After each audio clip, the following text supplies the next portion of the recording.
You're grounded until you apologize to your stepmom.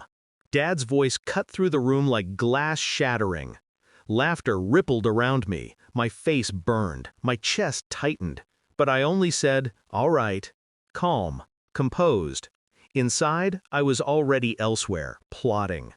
That night I lay awake, listening to the muffled chuckles drifting from the living room. Every laugh was a nail in the coffin of the life I thought I had. Dad had always been larger than life in my world, charismatic, untouchable, my guide, my anchor. Until she arrived, the woman who called herself my stepmom. At first, I welcomed her. I wanted my father happy. I wanted the pieces to fit. The cracks appeared slowly. A look that lasted too long. A whisper I wasn't meant to hear. Messages on a phone I never touched.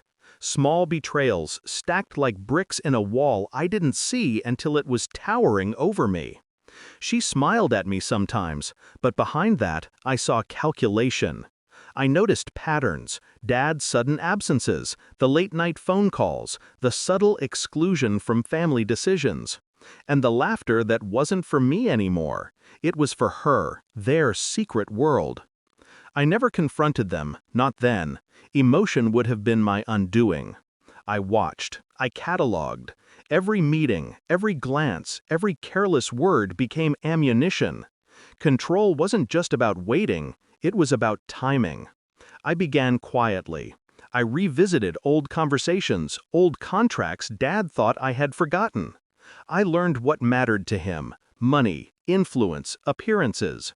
I connected with allies in the shadows, lawyers, accountants, the distant cousins he ignored, the colleagues who resented him. Nothing obvious, nothing traceable, just pieces moving quietly, inexorably. The first move was settle, a question here, a suggestion there, carefully designed to test loyalty and fracture the household. The stepmom never saw me coming. She believed herself untouchable, clever, indispensable. She underestimated me. Dad's attention remained fixed on the laughter she elicited, blind to the undercurrent building around him. Then came the documents. I had spent months tracing ownership, debts, obligations. I knew where the leverage lay. One morning, while Dad smirked at my supposed defeat, "Finally learned your place?" I was already gone. My room was empty, my presence removed like a ghost from his grand stage. The call came next, trembling, panicked. The family lawyer storming in. "Sir, what have you done?" Dad's face drained of color, confusion, disbelief. I let it hang there, heavy, before the smile appeared. Not on my face, but in the satisfaction curling inside me. Every carefully placed piece had activated. Accounts frozen, documents signed, debts revealed. The illusion of control he clung to collapsed silently but violently. I returned only when the hour was perfect. The confrontation wasn't loud, it was surgical. He looked at me, finally seeing me as I was, not as the obedient child in front of the guests. "How?" His voice faltered. No laughter, no control. The stepmom's eyes widened, recognition dawning. The empire they built together was hollow, fragile. I walked slowly through the room, every step deliberate. I let the truth settle around them like a winter frost. Friends and family, previously oblivious, now understood the depth of the betrayal. Their whispers became a wave crashing against the walls of Dad's arrogance. The power shifted silently, invisibly. I never shouted, I never screamed.